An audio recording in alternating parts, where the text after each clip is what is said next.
सभी को नमस्कार। अब तक कार्य ऊर्जा शक्ति में कार्य ऊर्जा के विभिन्न प्रकार हमने देख लिए थे। ऊर्जा के विभिन्न प्रकारों में हमने ऊर्जा संरक्षण के नियम की बात की, ऊर्जा का एक दूसरे में स्थानांतरण कैसे होता है उसकी बात की।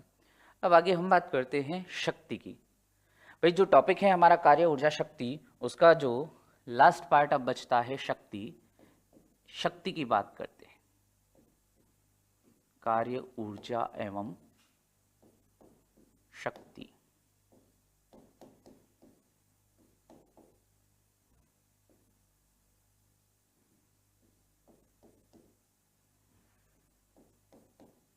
वर्क पावर एंड एनर्जी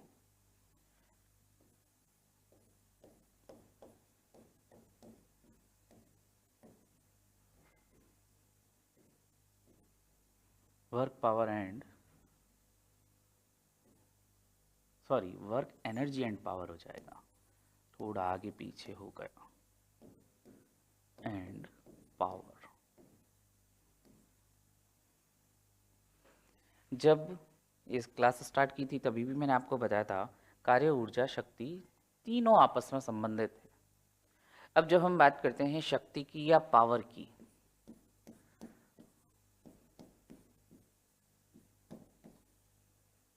एक नॉर्मल तरीके से हम इसको समझते हैं। एक बार फिजिक्स को हटाओ यहां से। भाई पावर क्या है, देखो शक्ति क्या है। भाई सीधी सी बात है, अगर मैं एक ये मान लेता हूं, ये कुछ पत्थर पड़े हैं, कुछ पत्थर पड़े हैं, ऐसे समझ लो रेत से भरे हुए कट्टे पड़े हैं, ठीक है। रेत से भरे हुए कुछ बैग्स हैं, इनको उठाकर यहां से ले जाकर यहां पर रखना है। और यहां पर मेरे पास दो व्यक्ति हैं, ए और बी। ये 5 और 3 8 कट्टे बराबर हैं, अलग अलग साइज के दिख रहे होंगे लेकिन इनको एक बराबर ही मानो। 8 में से 4 कट्टे ए ले जाएगा, 4 कट्टे बी ले जाएगा। अब मैंने जब ए को कहा कि भाई ये सारे कट्टे या ये जो सारे बैग्स हैं मिट्टी के, आप इनको यहाँ पर पहुँचा दो, तो ए ने लिया 4 बैग पहुँचाने में 10 मिनट का समय, और बी ने यही 4 बैग्स पहुँचाने में समय लिया केवल 5 मिनट का। तो देखो एक बात सुनो, जब ये 4 बैग यहाँ से यहाँ तक पहुँचाए तो ए ने जितना काम किया बी ने भी उतना ही काम किया। भाई जितना W बराबर क्या कर सकते हैं, एफ डी कॉस थीटा, ये होता है कार्य। तो बल दोनों ने बराबर ही लगाया होगा, विस्थापन भी दोनों का समान है, और कॉस थीटा यानी वो 90 डिग्री 180 डिग्री 90 डिग्री को छोड़कर 180 या 0 डिग्री होगा, यहाँ पर 180 डिग्री हो। बारबल नीचे और विस्थापन ऊपर की ओर। तो यहाँ पर एक चीज क्या हमने देखी कि ए और बी ने काम तो समान किया है, नो डाउट दोनों का किया गया कार्य समान था, लेकिन इस कार्य को करने में जो समय लगा यानी टी, समय दोनों का अलग अलग है। समय दोनों का क्या हुआ, अलग अलग हुआ। एक 10 मिनट ले रहा है, एक 5 मिनट ले रहा है। तो हम कह सकते हैं भाई ए वाले ने ज्यादा टाइम लिया उतना काम करने में, बी ने कम समय लिया। तो जो समय कम ले रहा है कह सकते हैं उसकी जो शक्ति थी वो ज्यादा थी। शक्ति ज्यादा थी, या ऐसे कह सकते हैं वह हो सकता है ताकतवर होगा बेचारा, ये दुबला पतला होगा, बी मोटा ताजा होगा। और बी ने ज्यादा, यानी बी ने क्या किया, ज्यादा शक्ति लगाई, या ऐसे कह सकता हूं कम समय में उतना कार्य किया जितना कार्य बी ने ए ने दुगुने समय में किया, 10 मिनट में। तो काम तो दोनों का बराबर था, लेकिन दोनों के द्वारा लिया गया समय अलग अलग है। तो जो कम समय में कार्य करता है उतना ही उसकी हम कह सकते हैं सामर्थ्य, पावर ज्यादा थी। उसमें कह सकते हैं जो सामर्थ्य क्या था, ज्यादा। तो शक्ति या पावर की जब मैं बात करता हूं, शक्ति को P से दर्शा देते हैं, और ये क्या होता है, किया गया कार्य बटा उस कार्य में लिया गया समय, ये होता है शक्ति का फॉर्मूला। या शक्ति को परिभाषित कैसे कर सकता हूं, सुनो देखो, मैंने हमेशा आपको चीज बताई है कि डिफाइन कैसे करना होता है। नीचे वाली राशि को कर दो एक या इकाई, इकाई यानी इकाई सेकंड या इकाई समय यानी 1 सेकंड। तो इकाई समय में व्यक्ति के द्वारा किया गया कार्य शक्ति के बराबर होता है। और जरूरी नहीं व्यक्ति, कोई मशीन भी हो सकती है। कह सकते हैं कि इकाई समय में किया गया कार्य शक्ति या सामर्थ्य को दर्शाता है। परिभाषा यहीं से हम लिख सकते हैं, इस फॉर्मूले को देखकर ही। वो उधर वो समझने के लिए मैं उनको मिटा नहीं रहा, ठीक है। कि इकाई समय बोले तो यूनिट टाइम या 1 सेकेंड बोल दो, ब्रैकेट में लिख सकता हूं 1 सेकेंड। इकाई समय या 1 सेकेंड में किया गया कार्य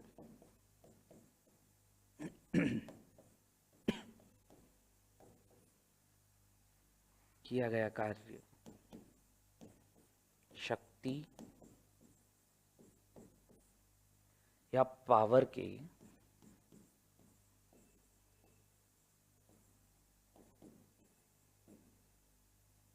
शक्ति या पावर कहलाता है।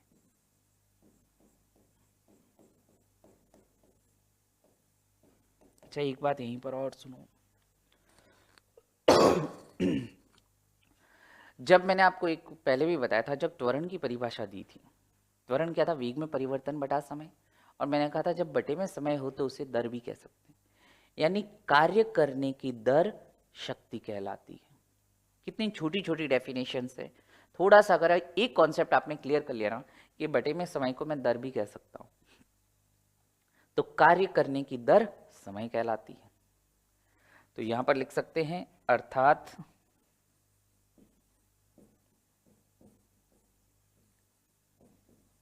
कार्य करने की दर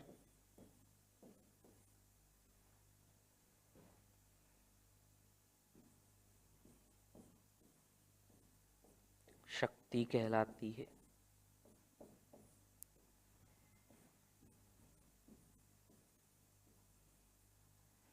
शक्ति या पावर कहलाती है।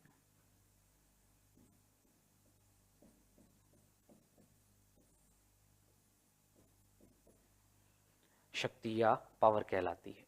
तो ये हमने बात की यहाँ पर शक्ति की, पावर की। क्या होता है शक्ति, पावर, इसकी बात की।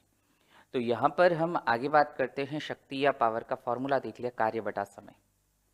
अब इस फॉर्मूले से ही P बराबर क्या हो गया? कार्य बटा समय। चलो अगली स्लाइड में लिख लेते हैं। तो ये हमने पहले परिभाषा देख ली कि शक्ति होता क्या है, शक्ति को कैसे डिफाइन किया हमने। कार्य बटा समय, इकाई समय में किया गया कार्य या कार्य करने की दर, यानी P बराबर W बटा T। इसी से हम आगे बात करते हैं। देखो यहां पर देखो, ऊपर क्या है? कार्य, और बटे में क्या है? समय।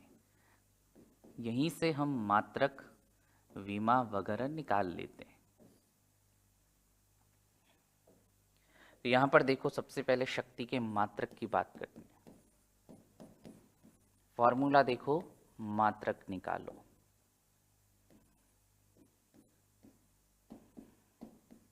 फॉर्मूला बेस्ड होता है हमेशा मात्रक। फॉर्मूला क्या देखा अपन ने?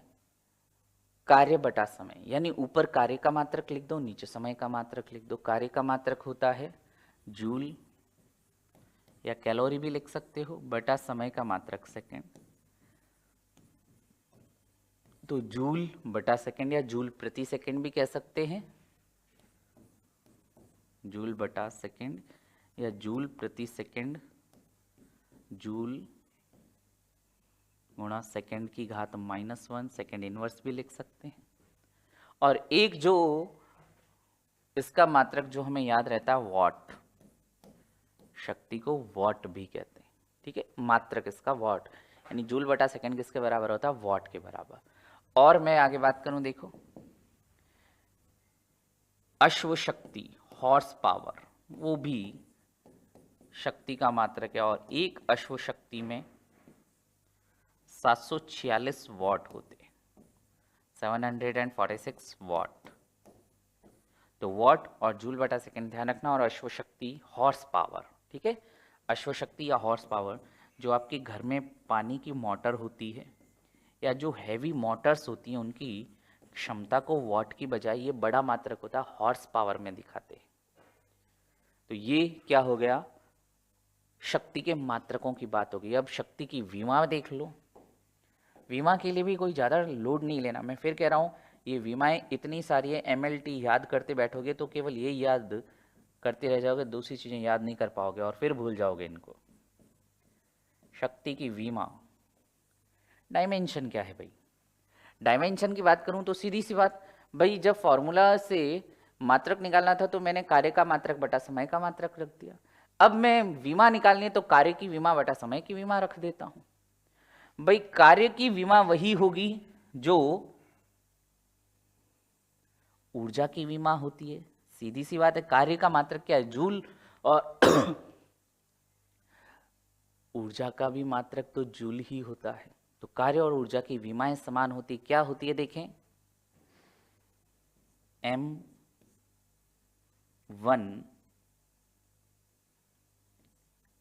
L2 T-2। ये तो ऊपर किसकी विमा रख दी मैंने? कार्य की। ठीक है, कार्य कह दूं या ऊर्जा कह दूं, ठीक है, तो ऊर्जा की या कार्य की विमा तो क्या गई? M1 L2 T-2। अब अगर हम बात करें बटे में, क्या है? समय। समय का क्या हो गया? ये घात, सॉरी, बटे में समय, ये रख दिया t। अब देखो, t की घात -2 और नीचे t कट जाएगा, बचेगा क्या? T-1 बचेगा। तो इसकी विमा क्या बच जाएगी? M1 L2 T-1।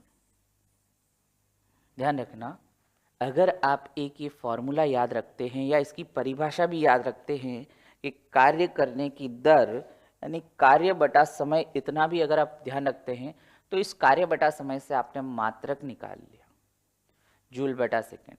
और जूल बटा सेकेंड यानी ये कार्य, इस कार्य बटा समय यानी इस फॉर्मूले से आपने मात्रक के बाद विमा भी निकाल ली। ऊपर मैंने कार्य की विमा रखी, नीचे समय की विमा रखी और आपके सामने आ गया M1 L2 T-1।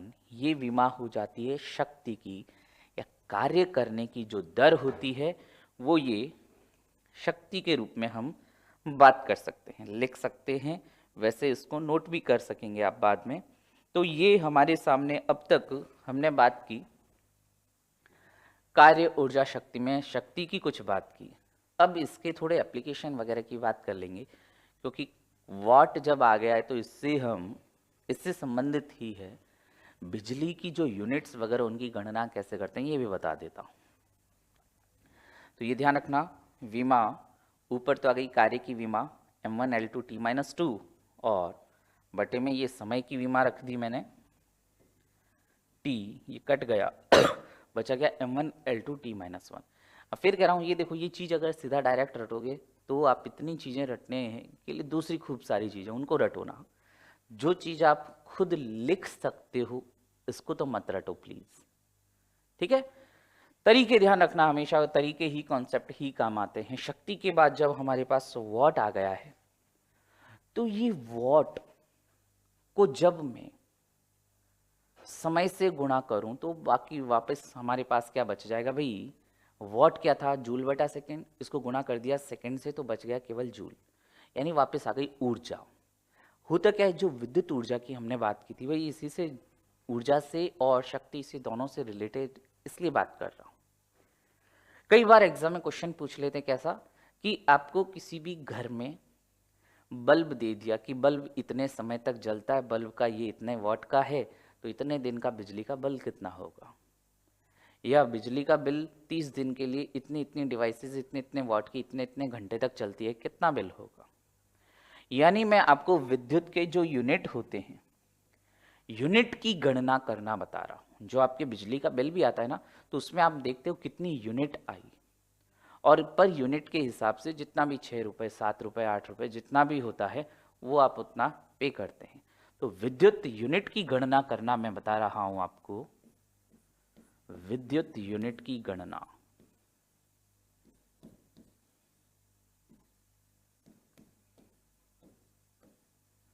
विद्युत यूनिट की गणना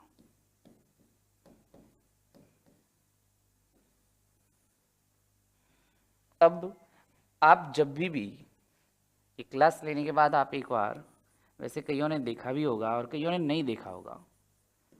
आप अपने बिजली का बिल उठाना, और बिजली का बिल उठाओगे तो उसमें देखना यूनिट जो होती है, वो यूनिट जो होती है बिजली की यूनिट संख्या में लिखी हुई रहती है, और ब्रैकेट में क्या लिखा हुआ आता है, किलोवाट आवर्स, किलोवाट घंटा।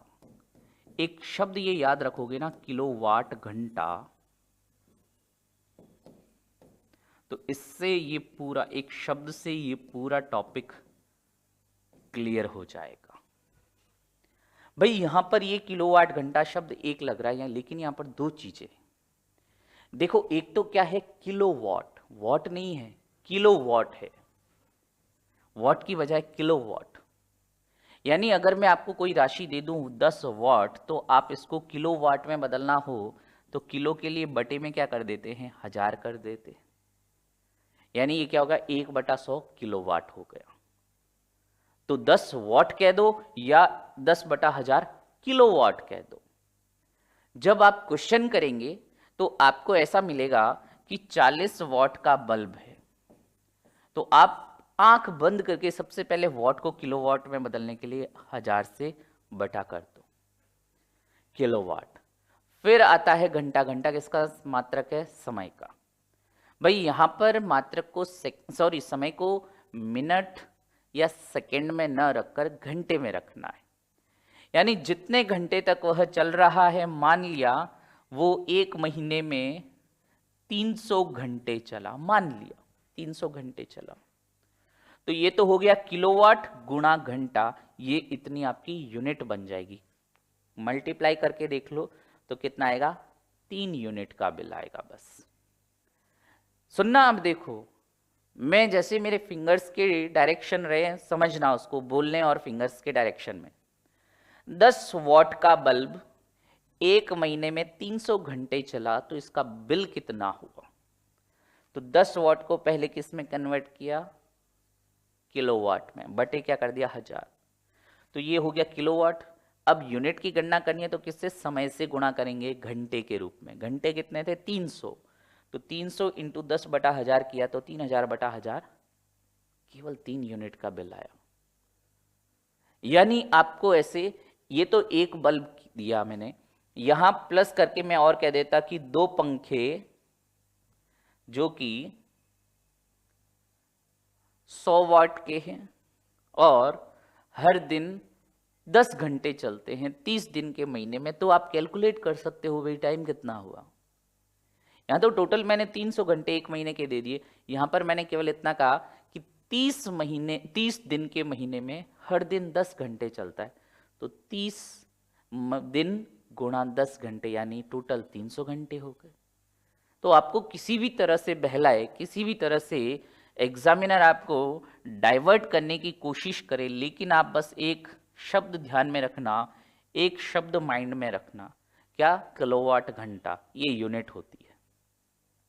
अब जब मैं इसको क्वेश्चन करवा के समझाऊंगा तो और आसानी से समझ में आएगा। बस ये ध्यान रखना कि यूनिट को किस में नापते हैं, किलोवाट घंटा में। अब मैं आपसे क्वेश्चन करवाता हूं तो और क्लियर हो जाएगा।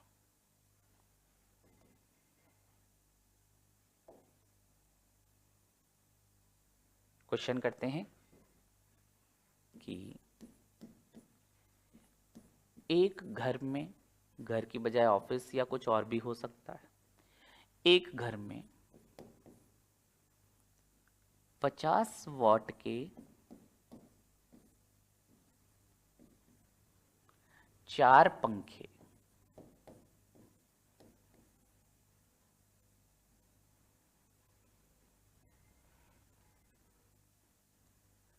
प्रतिदिन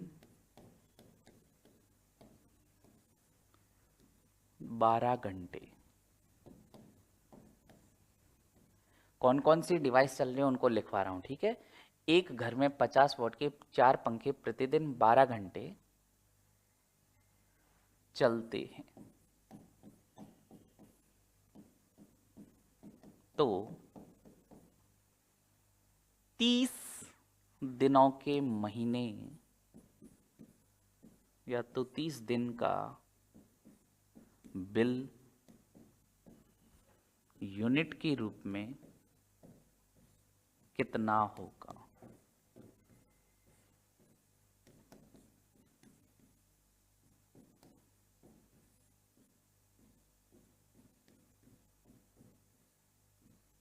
ठीक है, तो यहां पर देख लो कि एक घर में 50 वॉट के 4 पंखे प्रतिदिन 12 घंटे चलते हैं तो 30 दिन का बिल यूनिट के रूप में कितना होगा। तो देख लो यहां पर सॉल्यूशन क्या होगा भाई, सीधा सा किलोवाट घंटा। पहले तो मुझे ये बताओ, पहले मैं वॉट की गणना कर लेता हूं, फिर समय की गणना कर लेता हूं। तो देखो 50 वॉट कितने पंखे, 4। ठीक है भाई, अगर एक पंखा होता तो 4 से गुणा नहीं करना पड़ता, 50 बटा सीधा 1000 कर लेता। 50 वॉट के 4 पंखे बटा क्या कर लिया, 1000, ये किलोवाट हो गया। ठीक है, फिर घंटा यानी समय कितना दिया है आपको, 12 घंटे एक दिन में। टोटल दिन कितने हैं, 30, तो ये कितना हो जाएगा, 30 से गुणा कर दूं। अब बस फिजिक्स इतनी ही थी, अब मैथ से। किलोवाट, वॉट को आपने किस में कन्वर्ट किया, किलो में। 4 पंखे थे तो 4 से गुणा कर दिया। फिर बारी आई समय की, यानी 12 घंटे एक दिन में चलता है तो 30 दिन में कितना चलेगा, इंटू 30 कर दो। तो देखिए आपके पास कितना आता है, सॉल्व करते हैं इसको। तो ऊपर 50 बट इंटू 4, ये तो हो गया 200, गुणा 12 इंटू 3, ये 360 बटा कितना हो गया, 1000। देखो 3 जीरो से 3 जीरो कट जाएंगे, 200 के 2 जीरो, 360 का 1 जीरो, नीचे बटा का 1000, ये 3 जीरो से 3 जीरो कट गया, बच गया क्या, 72, यानी 72 यूनिट का बिल आएगा, किलोवाट घंटा। तो यहां पर हमने पहले वॉट को चेंज किया किलोवाट में, समय से गुणा कर दिया, समय को रखा घंटे में, और आपके सामने ये आंसर आ गया। अच्छा चलो, अब इसको थोड़ा टफ और कैसे कर सकता है एग्जामिनर। यहां पर 4 पंखे 50 वॉट के, और साथ साथ में और भी चीजें दे देगा कि 15 ट्यूबलाइटें 40 वॉट की प्रतिदिन 15 घंटे चल रही है। साथ में एसी 1200 वॉट के 3 एसी प्रतिदिन 5 घंटे चलते हैं। तो फिर ऐसे में क्या करोगे, सभी वॉट वाले जो हैं उनको बदलोगे किलोवाट में और जोड़ लोगे। अब सभी का समय अलग अलग है तो सभी को इस तरह से, जैसे अभी तो मैंने एक पंखे का निकाला, अगर यहां पर मुझे वो एसी दे देता तो एसी को भी किलोवाट में चेंज करके कितने समय तक चल रहा है उससे घंटे के रूप में मल्टीप्लाई कर देता और सबको जोड़ लेता फाइनल। यानी पंखे की तो 72 यूनिट बनी, मान लिया एसी की बनती 200 यूनिट, तो 200 यूनिट वो जोड़ लो, फाइनल कितना आया, 272 का यूनिट, 272 यूनिट का बिल। तो इस तरह से आप कर सकते हैं। ठीक है, क्वेश्चन ये इसी तरह से पूछेगा, बस एक शब्द ये ध्यान रखना, मैं फिर कह रहा हूं, किलोवाट घंटा। पहले वॉट को कन्वर्ट करो किलोवाट में, गुणा करो घंटे से, आपके पास यूनिट आ जाएगी। अच्छा, इसमें एक और चीज जोड़ देता, वो यहां पर जोड़ देता कि बिजली के 1 यूनिट की दर 10 रुपए है, तो महीने का बिल कितना होगा, तो 1 यूनिट 10 रुपए की, तो 72 यूनिट कितनी की पड़ जाएगी, 720 रुपए की। गुणा कर देंगे 10 से, आ जाएगा आंसर। यानी अगर इसमें किसी भी तरह से डायमेंशन कैसे भी वो चेंज करे, आपको रेडी रहना है। तो ये कार्य ऊर्जा और शक्ति की बात हुई। शक्ति के बाद एक छोटा सा टॉपिक जो अपन वैसे तो नॉर्मली उसकी बात कर लेते बल वाले टॉपिक में, बट उसके यहां पर अलग से मैं पढ़ा रहा हूं क्योंकि वो थोड़ा सा उसका नेचर अलग आ जाता है। उसकी हम बात कर रहे हैं दाब की, प्रेशर की। दाब या प्रेशर की बात करता हूं मैं, एक छोटा सा टॉपिक है, हालांकि इनसे रिलेटेड ही रहता है। तो यहां पर मैं बात कर रहा हूं, चर्चा कर रहा हूं दाब की, प्रेशर की। दाब या प्रेशर क्या होता है, दाब या प्रेशर। भाई एक कोई भी सरफेस है या कोई भी इस तरह से मान लो कोई बॉक्स है,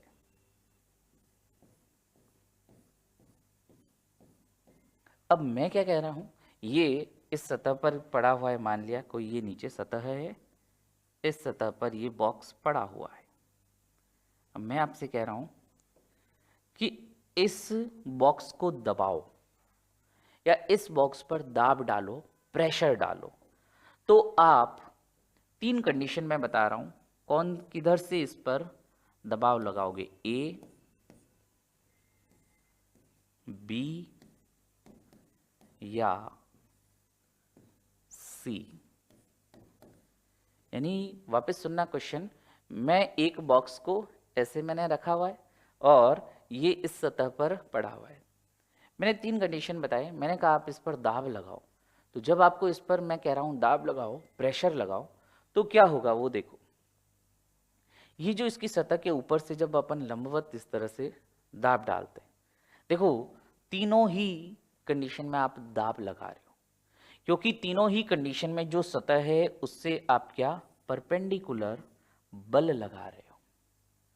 इसके कहने का मतलब क्या है, मेरे कहने का मतलब कि ध्यान रखना, जब बल किसी सतह के लंबवत लगता है तभी दाब की बात होगी।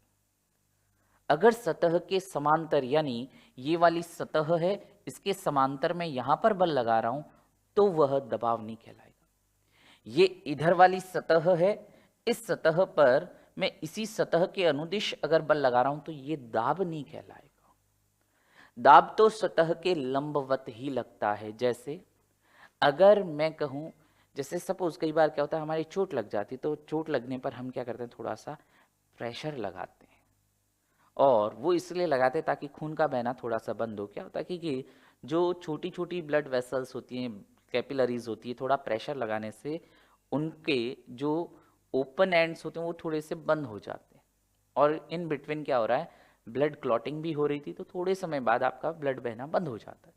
तो प्रेशर लगाते हैं, तो हमारे हाथ पे भी मैं प्रेशर लगा रहा हूं तो परपेंडिकुलर, ऐसे नहीं कि यहां पर चोट लग गई और इधर मैं साइड में से बल लगा रहा हूं, नहीं, मैं ऊपर से अंगूठा या हाथ से ऐसे इस तरह से दबाऊंगा। प्रेशर जब बल जो है, जो मैं दबाव के लिए या प्रेशर बनाने के लिए जो बल लगा रहा हूं वो परपेंडिकुलर होना चाहिए, पहली शर्त। और दूसरी जो बात कर रहे हैं कि भाई ये दाब या प्रेशर एनी टाइम फील करते हैं भाई, हमारे ऊपर जहां पर भी हम रह रहे हैं खूब सारी वायु है। यानी हमारी पृथ्वी की सतह से हम देखते हैं कि वायुमंडल की अलग अलग परतें, ट्रोफोस्फियर, स्ट्रेटोस्फियर, मीसोस्फियर, थर्मोस्फियर, आयनोस्फियर, इतनी ऊंचाई तक, कई किलोमीटर्स तक ये हवा जो भरी हुई है पूरे वायुमंडल में, तो इस हवा में भी तो कुछ वजन होगा। ये हवा भी तो हम पर दाब डालती होगी, या हम पर नहीं तो किसी और भी वस्तु पर भी। अगर जैसे मैं यहाँ पर बात करूं कि कोई ये पृथ्वी पर वस्तु रखी हुई है, मान लीजिए यहाँ पर कोई वस्तु रखी हुई है, तो इस वस्तु पर भी तो देखो ऊपर से इस वायु के कारण दबाव पड़ रहा है, तो ये भी लंबवत पड़ रहा है, ये भी क्या है, दाब ही है। नॉर्मली अपन कहते हैं ना वायु दाब या वायुमंडलीय दाब, तो इस वायुमंडल के कारण वस्तुओं की सतह पर जो लंबवत बल लग रहा है, प्रेशर लग रहा है, वही यही तो ये वायुमंडलीय दाब कहलाता है। तो अगर मैं, ये तो हमने समझा कि वो जो ये दाब है किस तरह से आरोपित होता है। अब अगर मैं इसको फॉर्मूले से इसकी डेफिनेशन निकालने की कोशिश करूं, फॉर्मूला देकर कि भाई इसकी डेफिनेशन बताएं, तो देखो फॉर्मूला अगर हम बात करें दाब का, फॉर्मूला दाब प्रेशर बल बटा क्षेत्रफल।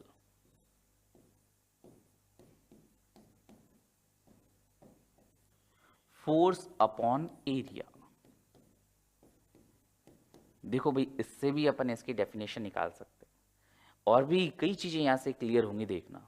एक, अगर हमें ये फॉर्मूला पता होगा P बराबर F अपॉन A, तो इससे पहले तो हम डेफिनेशन देखते हैं। देखो फिर देखो वैसी ही कंडीशन आ गई, नीचे वाले को क्या कर दो, इकाई कर दो, यूनिट कर दो। तो क्या कह सकते हैं, इकाई क्षेत्रफल पर लगने वाला बल दाब कहलाता है।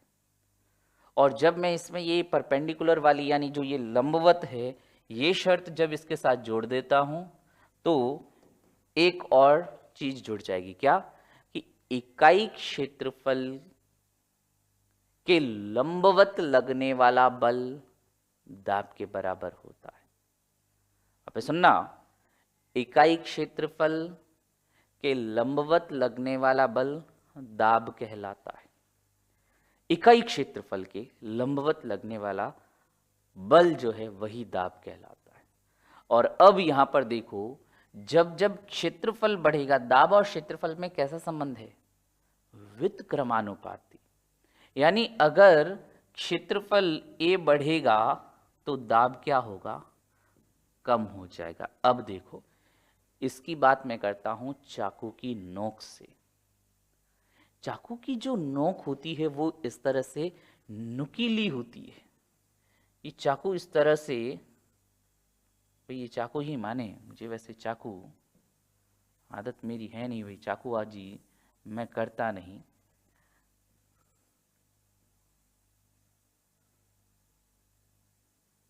ये इस तरह से, ये लो चाकू, तो इसकी नोक जो होती है नुकीली, यानी यहां इसका जो एरिया है वो बिल्कुल कम है।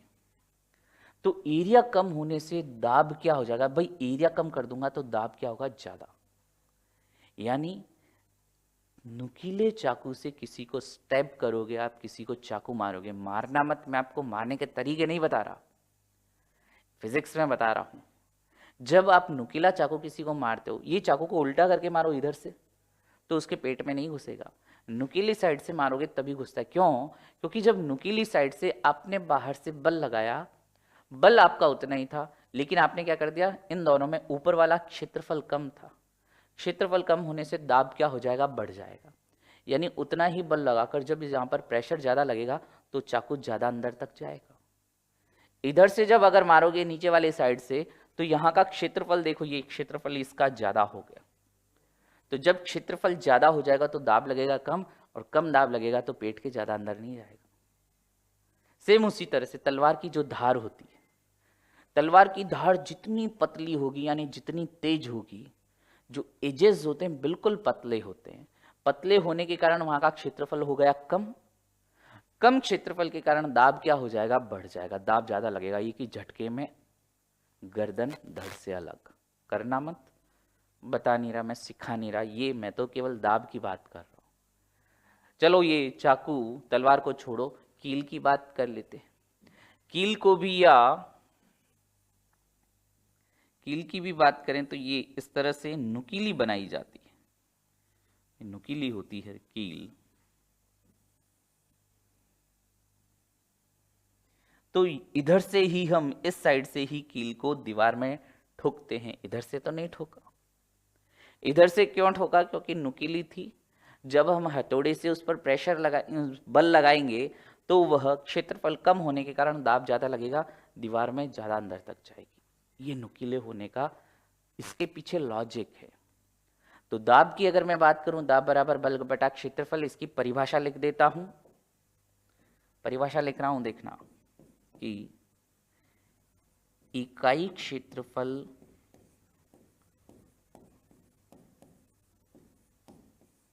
के लंबवत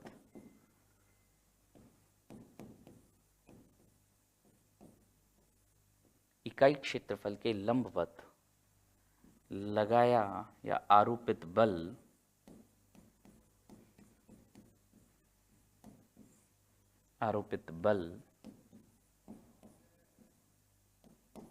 इकाई क्षेत्रफल, यानी नीचे वाला ये कर दिया और लंबवत वाली कंडीशन और डाल दी, तो इकाई क्षेत्रफल के लंबवत आरोपित बल को ही दाब कहते हैं।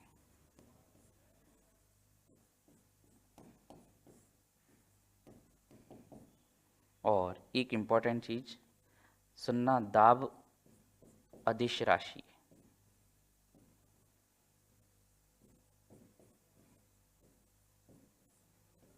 Scalar quantity. भाई बल तो सदिश है, लेकिन दाब बटे में क्षेत्रफल कर दिया, यानी दाब क्या है? अदिश राशि, स्केलर क्वांटिटी।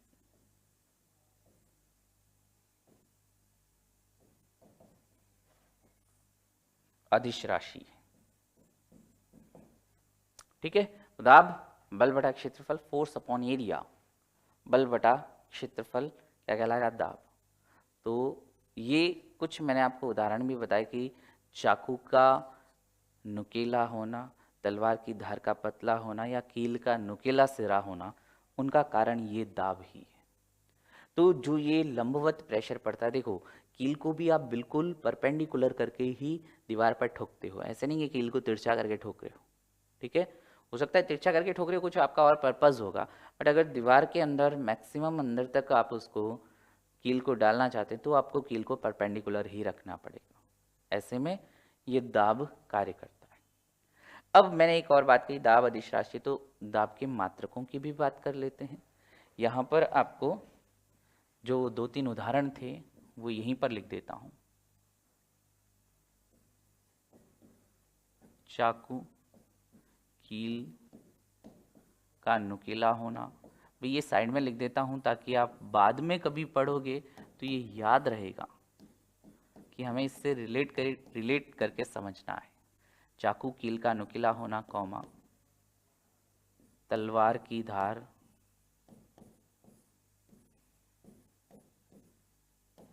का पैनापन, पैनापन यानी वही पतली है,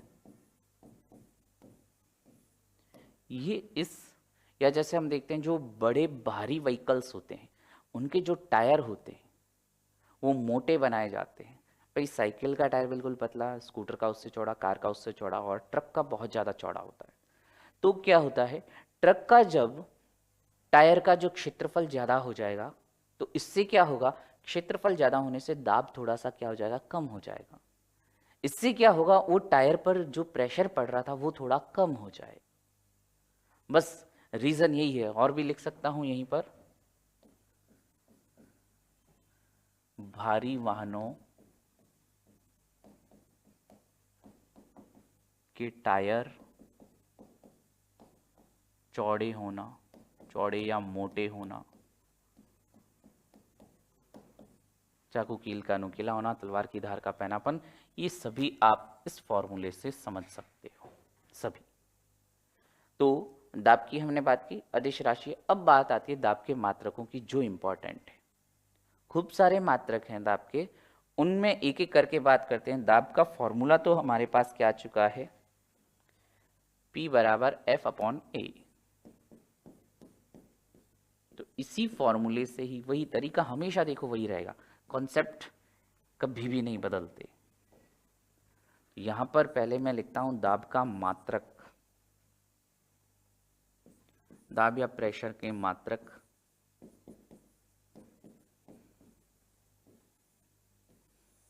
तो देखो F अपॉन A, भाई F क्या है, न्यूटन, पहले आ गया न्यूटन, बटा A क्या है, क्षेत्रफल। क्षेत्रफल का मात्रक क्या होता है, क्षेत्रफल का मात्रक मीटर स्क्वायर। कैसे देखो भाई, अगर कोई आयताकार खेत है उसका मैं कहूँ आपको क्षेत्रफल कितना है, तो आप क्या करोगे, लंबाई इंटू चौड़ाई। लंबाई को मीटर में नापोगे, MKS पद्धति, चौड़ाई को भी मीटर में नापोगे, मीटर गुणा मीटर क्या हो गया, मीटर स्क्वायर। तो न्यूटन अपॉन मीटर स्क्वायर होता है, और पास्कल हम सबको याद होता है, ये SI पद्धति में इसका मात्रक है पास्कल, न्यूटन बटा मीटर स्क्वायर हो गया। और भी इसके अलग अलग मात्रक बताता हूं, देखो कई बार हम कहते हैं, जैसे ब्लड प्रेशर को हम कैसे नापते हैं, कहते हैं 120/80 mm ऑफ Hg, इस तरह से नापते हैं। यानी ये mm ऑफ Hg क्या है, इसको एक बार समझना। जब आप स्फिग्मोमैनोमीटर में जो भी रक्तदाब मापी यंत्र होता है उसमें देखते हैं, आजकल तो वो इलेक्ट्रॉनिक आते हैं, बाकी वो जो पुराने वाले होते हैं उसमें क्या होता था, ये लिक्विड पारा, तरल पारा भरा हुआ रहता था, और इसमें जब अलग अलग रीडिंग्स होती थी उनके अनुसार हम पता करते थे कि ब्लड प्रेशर कितना है, 120, और इधर लिख देता हूँ 80। तो जब ये पारा इस 120 तक पहुंचता, यानी इस नली में इस 120 तक इतना ये पारा भरा हुआ है।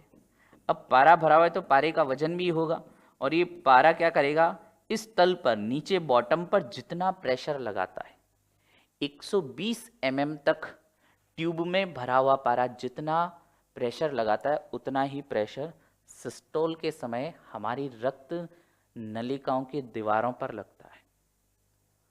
फिर थोड़ी देर बाद जब ये और हम रीडिंग लेते हैं सिस्टोलिक की उसी के दौरान, यानी अब ये पारा पहुंच गया केवल इतना, ये रेड कलर वाला, यानी अब थोड़ा सा कम, यानी 80 mm हाइट की इस ट्यूब में जितना पारा भरा हुआ और वो इस बॉटम पर जितना प्रेशर लगाएगा वही ये 80 mm ऑफ Hg डायस्टॉल के समय हमारी रक्त नलिकाओं पर लगता है। यानी कहने का मतलब फाइनली एक कंक्लूजन क्या है, mm ऑफ Hg यानी पारे के स्तंभ की ऊंचाई के बराबर भी हम इसमें भी व्यक्त करते हैं दाब को। तो लिख सकते हैं एक और मात्रक क्या आ जाएगा, mm ऑफ Hg, या सेंटीमीटर में भी लिख सकते हैं इसको, mm ऑफ Hg या सेंटीमीटर ऑफ Hg। और भी इसके अन्य मात्रक है एटमॉस्फेरिक, यानी ATM से लिखते हैं शॉर्ट में, ATM या वायुमंडलीय दाब। यानी जैसे मैंने आपको अभी थोड़ी देर पहले बताया था कि वायुमंडल की इतनी परतें, इतनी गैस है हमारे वायुमंडल में, वो गैसें भी तो, उन गैसों में भी तो वजन होगा, और वो गैसें हमारे ऊपर यानी हमारे सर पर, पूरी बॉडी पर लगातार प्रेशर लगाती हैं, और उसे ही हम वायुमंडलीय दाब के रूप में, जो मौसम वैज्ञानिक वगैरह होते हैं, वायुमंडलीय दाब एटमॉस्फेरिक प्रेशर के रूप में इसे यूज़ करते हैं। और एक वायुमंडलीय दाब जो होता है 1 एटमॉस्फेरिक प्रेशर, ये 760 mm ऑफ Hg या 760 mm को 76 सेंटीमीटर भी कह सकते हैं, 76 सेंटीमीटर ऑफ Hg इस पारे के स्तंभ के बराबर होता है। यानी दाब की खूब सारी इकाइयां हैं, न्यूटन बटा मीटर स्क्वायर हो गया आपके सामने, पास्कल भी लिखा, सेंटीमीटर या मिलीमीटर में भी बात की। सेंटीमीटर और वायुमंडलीय दाब में तो हमने अंतर देख लिया या इसमें संबंध देख लिया। अब अगर मैं कहूं कि जो 1 सेंटीमीटर पारा है उसका न्यूटन प्रति मीटर स्क्वायर में अगर कन्वर्ट करें तो कितना होगा, ध्यान देना। सेंटीमीटर ऑफ Hg इधर साइड में लिख रहा हूं,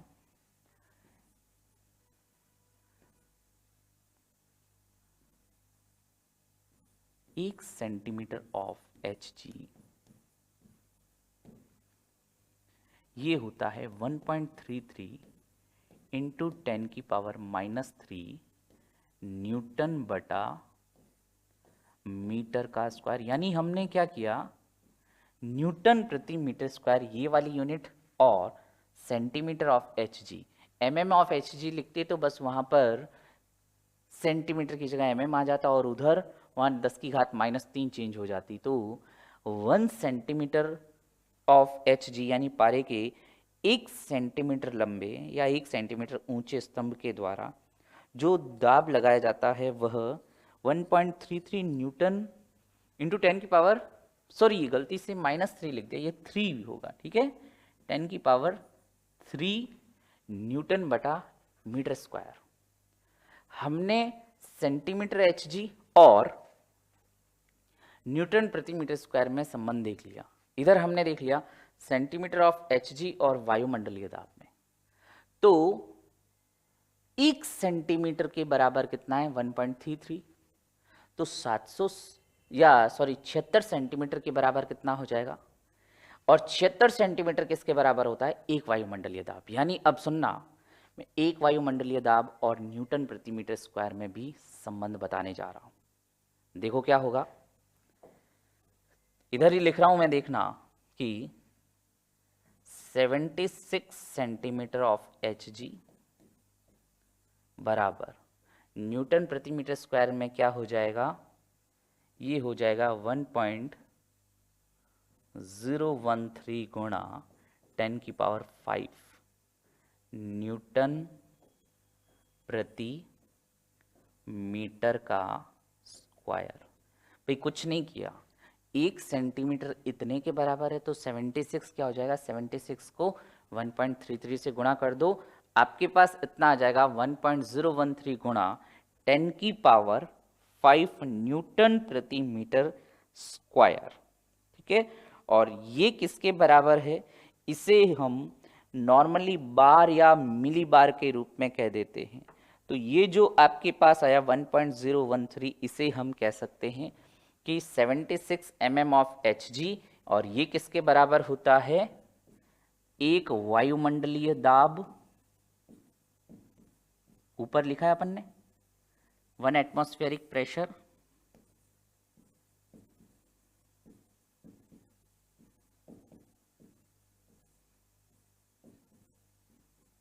ये किसके बराबर हुआ 76 सेंटीमीटर ऑफ Hg, और वो किसके बराबर हुआ 1.013 इंटू 10⁵ न्यूटन प्रति मीटर स्क्वायर, और ये बराबर हो जाएगा 1.013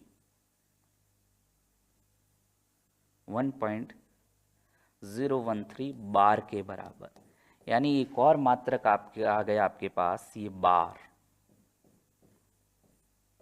और इनमें सब में आपस में संबंध भी एक साथ लिख लिया, बार न्यूटन प्रति metre square, centimetre of Hg, mm of Hg, और ये हमने लिख लिया बार के रूप में, और लास्ट में लिख लिया वायुमंडलीय दाब। तो ये अलग अलग इकाइयाँ यानी डिफरेंट यूनिट्स देख ली हमने, दाब की अलग अलग इकाइयाँ क्या हो सकती है। थोड़ा सा इसमें ध्यान रखना, कई मात्रक हैं इसलिए थोड़ा सा 1 2 3 4 5 6 अलग अलग इकाइयाँ। ठीक है, और इनके बीच के संबंध भी ध्यान रखना। कई बार डायरेक्ट क्या होता है, इन यूनिट्स पर भी क्वेश्चन दे देते हैं कि इनमें एक ये वायुमंडलीय दाब या mm ऑफ Hg या सेंटीमीटर ऑफ Hg या न्यूटन प्रति मीटर स्क्वायर आपस में कैसे संबंधित हैं, ऑप्शन दे देंगे। जो ये राइट लगाए हैं ये अलग अलग इकाइयाँ हैं, क्या क्या इनमें संबंध है ये हमने देख लिया। ठीक है, इसके बाद दाब के बाद यहाँ तक तो हमने देख लिया कि ये दाब के एप्लीकेशंस हुई, धार वगैरह की बात की, अदिश राशि सदिश राशि देखा, और मात्रक देखे। अच्छा, विमा भी यहीं पर निकाल लेते ना, पिछले इसी में हम विमा भी निकाल लेते हैं, डायमेंशन क्या होगी। विमा इधर लिख लेता हूं, देखो दाब की विमा हर बार के तरीके से ही करेंगे, कोई नया तरीका नहीं है। भाई दाब का फॉर्मूला क्या था, देखो इसको इस तरफ लिख देते हैं। दाब का फॉर्मूला क्या था, न्यूटन बटा मीटर स्क्वायर या न्यूटन बटा एरिया। तो न्यूटन का मात्रक तो या न्यूटन की विमा बटा एरिया की विमा लिख दो। न्यूटन की विमा क्या होती है, m1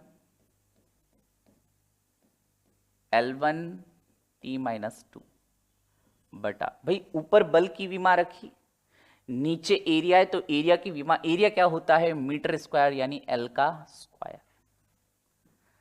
अब जब ये L का स्क्वायर क्या है बटे में है मीटर का स्क्वायर, L का स्क्वायर न्यूटन, ये ऊपर न्यूटन या बल की विमा रख दी, क्या m1 L1 T-2 ये होती है F बराबर ma से, m का हो गया किलोग्राम, ये m हो गया, मीटर L प्रति सेकंड का स्क्वायर ये हो गया T-2। कुछ नहीं, ये L2 और L1 को काट दो, L2 ऊपर जाएगा तो -2 और 1 हो जाएगा कितना, केवल -1, यानी फाइनली क्या हो जाएगा m1 L-1 T-2। ये इसकी विमा आपके पास आ गई। ये तो फाइनली दाब की विमा m1 L-1 और T-2। ये विमा फिर कह रहा हूं, देखो अभी थोड़ी देर पहले और भी विमा निकाली थी हमने, इसकी भी विमा निकाली, कितनी विमाएं रटोगे, और भी आएंगी उनकी भी विमा निकालेंगे। तो इसलिए बेटर कि विमा निकालना सीख लो, अच्छा रहेगा। याद कर लोगे तो भूल जाओगे, रटोगे तो भूल जाओगे, अगर समझ के लिखोगे तो हमेशा के लिए याद रहेगा। ठीक है, ये हमारे पास दाब के मात्रक भी हो गए। ये हमने दाब की बात की, किस तरह से सतह के लंबवत होता है। अब यहीं पर मैं एक बात करता हूं आपसे,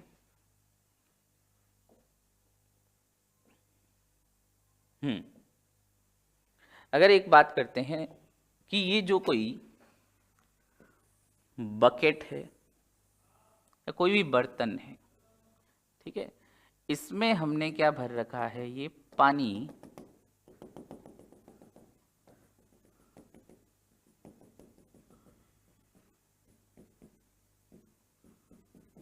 जल या कोई भी द्रव भर रखा है। इसके अंदर ये कोई एक पॉइंट है, तो देखो इस द्रव के अंदर इस बिंदु पर भी इतना ऊपर ऊपर वाला ये जो द्रव है, इस द्रव का भी तो कुछ वजन होगा। ये इस द्रव के कारण यहां पर भी तो दाब लगेगा, हर पॉइंट पर दाब लगेगा, हर पॉइंट पर। लेकिन एक बात मैं कह सकता हूं, क्या कि इस पॉइंट पर, यानी ये जो सबसे ऊपर ए पॉइंट है, इस पर, ये पॉइंट बी पर और ये पॉइंट सी पर सबसे ज्यादा प्रेशर कहां पर होगा, ये आप भी बता सकते हो। सबसे ज्यादा प्रेशर होगा जो जितनी ज्यादा गहराई में, भाई समुद्र में क्या होता है, बहुत ज्यादा गहराई तक मनुष्य नहीं जा सकता, क्योंकि वहां पर जितना ज्यादा गहराई में जाएगा उस पर प्रेशर बढ़ता रहता है और ऐसे में उसे तैरने में बहुत मुश्किल होगा। इसलिए यहां पर देखो सी पर सबसे ज्यादा प्रेशर और ए पर सबसे कम प्रेशर, बीच में प्रेशर कहां पर होगा, बी पर। क्यों हुआ कम ज्यादा, क्योंकि जितना ज्यादा गहराई में जाओगे प्रेशर बढ़ता जाएगा। यानी ये द्रवों के अंदर जो दाब है, टॉपिक हमारा यही है दाब का ही, कि द्रवों के अंदर दाब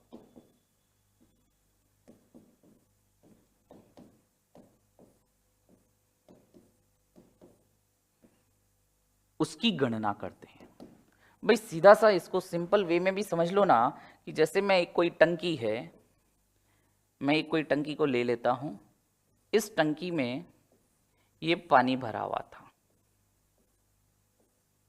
पानी से भरी हुई, और इस टंकी में 3 छेद करते हैं अपन, या इस तरह से कह देता हूं कि 3 नल बना लेते।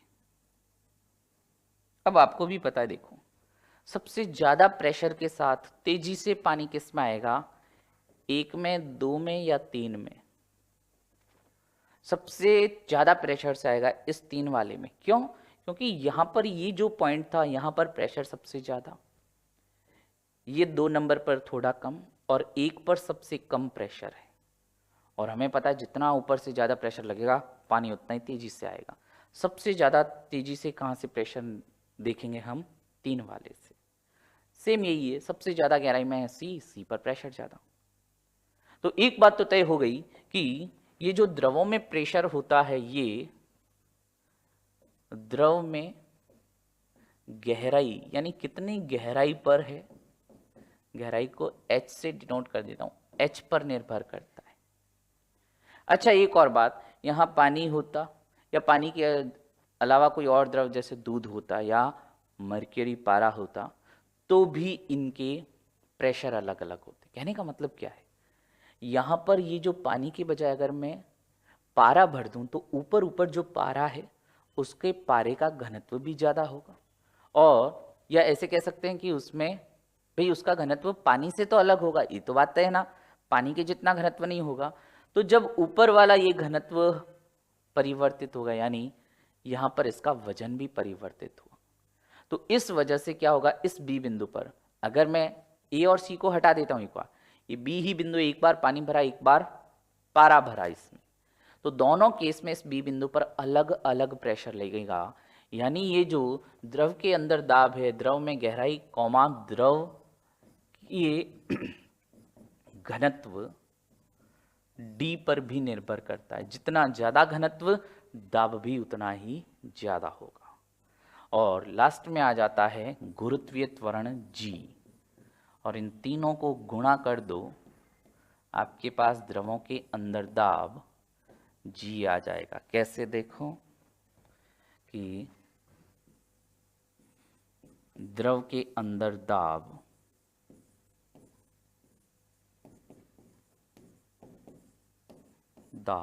प्रेशर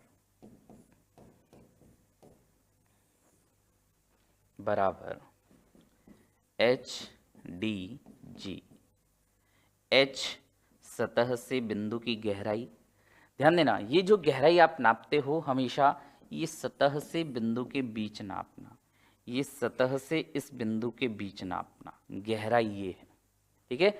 हमेशा सतह से वो बिंदु कितनी डेप्थ में है उस पर निर्भर करेगा ये एच, द्रव में कितनी गहराई है। डी हो गया द्रव का घनत्व और गुणा कर क्या कर दिया जी।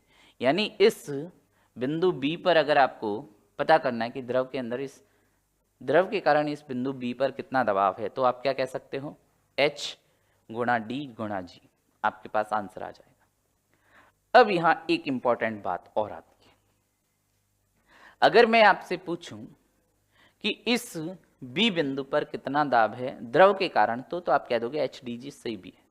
लेकिन मुझे एक बात बताओ, ये तो इतना इतना जो दाब हुआ ये तो द्रव के कारण हुआ, लेकिन इसके ऊपर वायुमंडल भी तो है, और वायुमंडल के कारण कितना दाब लगता है 1 एटमॉस्फेयर या 76 सेंटीमीटर ऑफ एच जी या 760 mm ऑफ एच जी।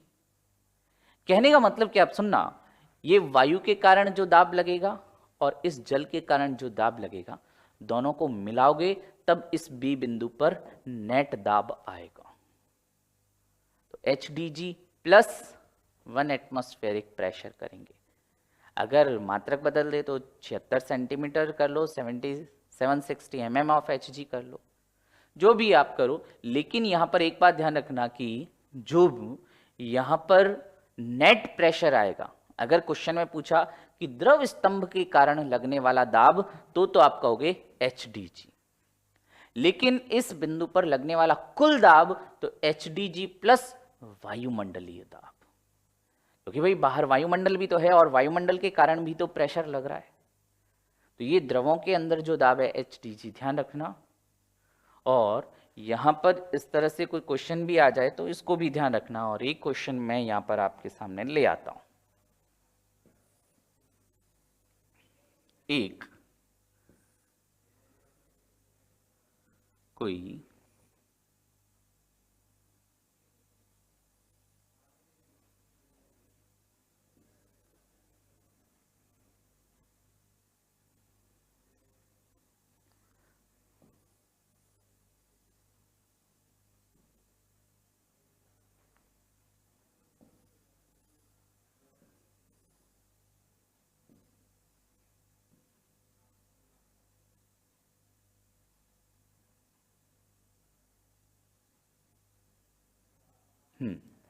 इस तरह से एक कोई आकार का बर्तन है ये,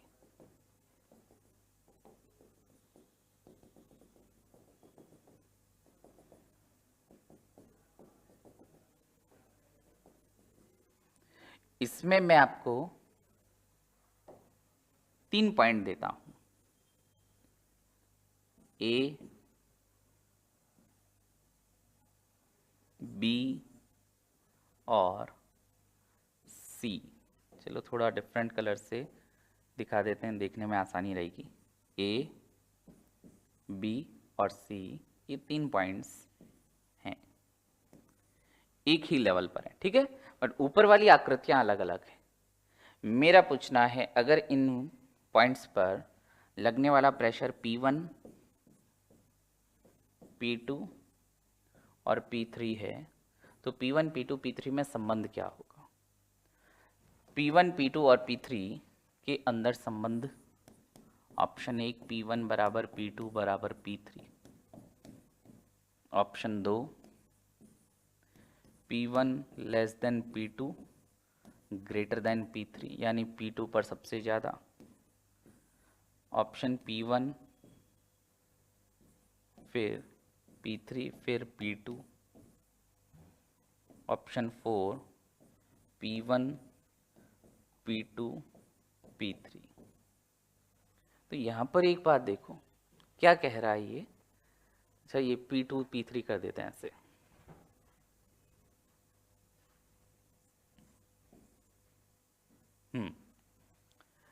तो यहाँ पर एक बात देखना कि सीधी सी बात, जब भी इस तरह से मैंने आपको बताया कि कभी भी ऐसे क्वेश्चन आ जाए ना ज़्यादा कम, तो हमेशा फॉर्मूला देखो क्या होता है द्रवों में दाब, या द्रव में दाब क्या होता है H गुणा D गुणा G। देखो सभी बिंदुओं पर गुरुत्वीय त्वरण G 9.8 ही होगा, सभी बिंदुओं के लिए जो ये द्रव है सबके लिए वही है, या जल है पारा है जो भी है, द्रव समान है। फिर बात आती है H की, तो देखो जो ये सतह है द्रव की सतह, उससे सभी समान गहराई पर है, सभी की गहराई समान है, यानी H भी सबके लिए समान है। तो आकृति कैसी भी हो, सतह से गहराई उतनी ही है सबकी, तो सब पर दबाव या प्रेशर दाब सब जगह क्या होगा बराबर होगा। तो ये एक छोटा सा टॉपिक जो दाब था वो भी कंप्लीट हुआ, कार्य ऊर्जा शक्ति कंप्लीट, गति एवं बल भी कंप्लीट, और एक छोटा सा ये दाब वाला रह गया था, ये भी अपन ने कंप्लीट कर लिया। अब इसके बाद नया टॉपिक स्टार्ट करेंगे प्रकाश नेक्स्ट क्लास में। Thank you very much.